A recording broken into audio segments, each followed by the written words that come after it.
Akta Perancangan Bandar dan Desa, kalau kita tengok, dia adalah satu akta yang komprehensif termasuk public participation. Ada proses bantahan awam. Selepas dibuat rancangan tempatan, selepas dibuat rancangan struktur, ada proses bantahan awam. Selepas dah bagi pada kontraktor, selepas dah diluluskan plan pembangunan, masih ada public participation dan proses bantahan awam. Ini tidak ada dalam URA.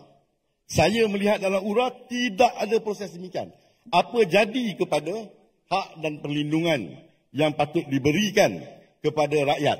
Sila gulung. Kerana teras kepada hak ini adalah Perlembagaan Persekutuan.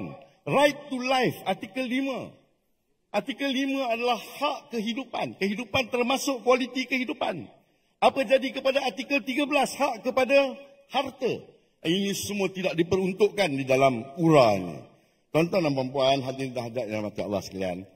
Saya sebagai saranan, saya berpendirian rang undang-undang ini seperti yang ada ini, kita patut tolak dulu. Tolak dulu.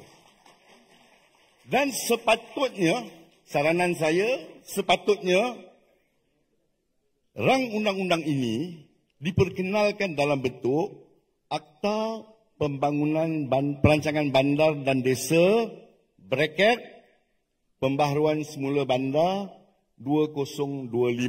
Dia menjadi subsidiary legislation ataupun akta kecil di bawah akta pokoknya mesti Akta Perancangan Bandar dan Desa.